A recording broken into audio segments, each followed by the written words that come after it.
8월 16일 월요일 새벽 말씀입니다.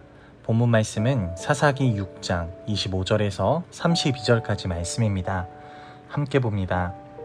그날 밤에 여호와께서 기드온에게 이르시되 내 아버지에게 있는 수소 곧 7년 된 둘째 수소를 끌어오고 내 아버지에게 있는 바알의 제단을 헐며 그 곁에 아세라상을 찍고 또 이 산성 꼭대기에 내 하나님 여호와를 위하여 규례대로 한 제단을 쌓고 그 둘째 수소를 잡아 내가 찍은 아세라 나무로 번제를 드릴지니라 하시니라.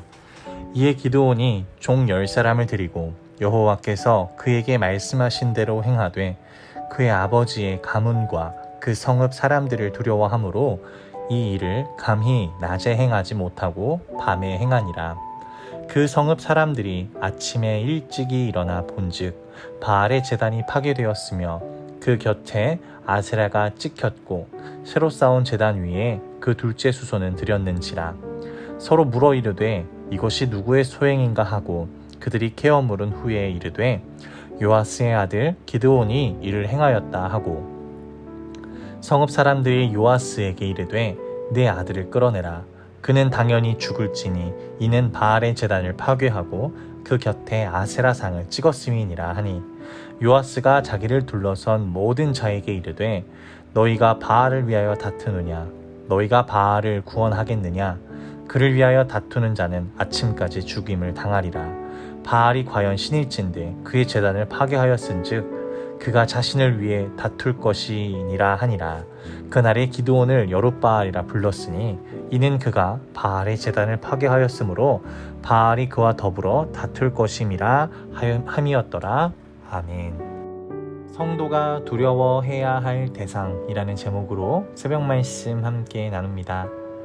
두려움의 대상이 무엇이냐의 문제는요, 사람의 행위를 결정하는 중요한 요소입니다. 우상보다 하나님을 더 두려워하는 자만이 우상을 파괴할 수 있죠.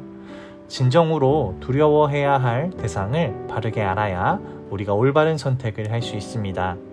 두 가지로 함께 나누어 볼 텐데요. 첫 번째는요, 세상을 두려워해서는 안 된다는 겁니다. 이 하나님이 세우신 사사 기드온의 집에는요, 바알의 제단이 있었습니다. 하나님을 배신한 이스라엘 백성이요, 바알을 숭배했고 기드온의 아버지는 바알을 숭배하는 그 제단을 관리하는 직업이었습니다. 하나님은 사사 기드온에게 바알 제단을 부수고 아세라상을 찍어 그 나무로 여호와께 번제를 드리라고 명령하십니다. 이는요, 기드온에게 그 집과 이스라엘이 이어온 우상 숭배의 역사를 단절해버리고 하나님만을 섬기기로 결단하라, 이것을 요구하신 것입니다. 기드온은 비록 그 가문과 성읍 사람들이 두려워했지만 하나님의 명령을 따라 우상을 찍어버리는 그 일을 행합니다. 낮에 그 일을 행하면 사람들의 방해와 충돌이 일어나리라 예상했기에 밤에 행했습니다. 기드온은요, 그 명령을 행하기 전에 주변 사람들에게 동의를 얻으려고 시도하지 않았습니다.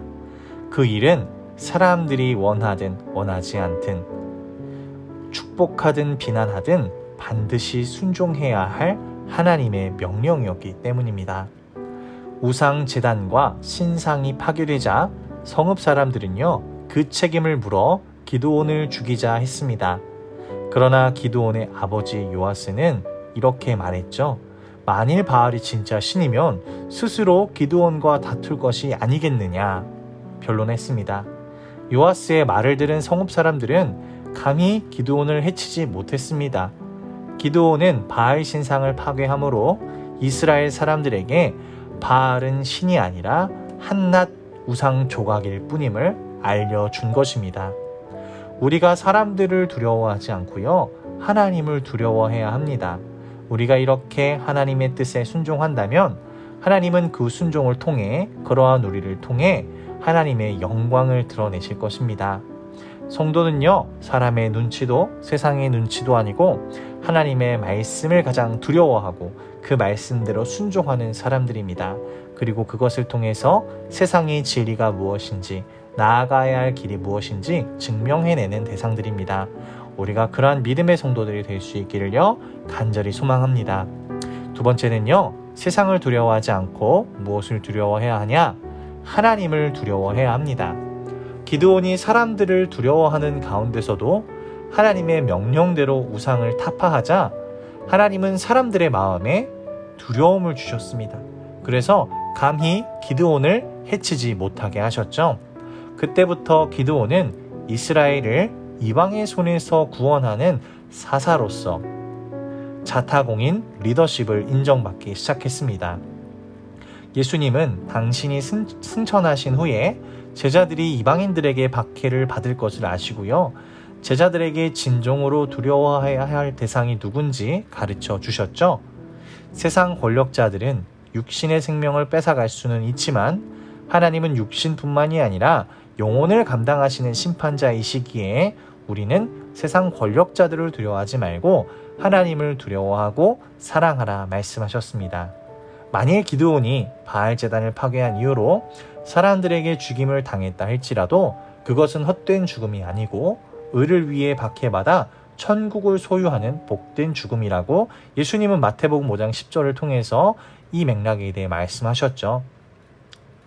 하나님은요, 기드온이 이스라엘 백성을 미디안의 손에서 구원하고 그들에게 하나님이 살아계신다는 것을, 그 영광을 증명하는 사명을 감당하게 하셨기 때문에 그의 생명을 보호하셨습니다. 그에겐 사명이 있었기 때문입니다. 성도는 세상의 어떤 세력도 두려워하지 말고 오직 하나님만을 경외함으로 하나님의 구원 역사의 도구로, 통로로 자신을 온전히 헌신할 줄 알아야 합니다.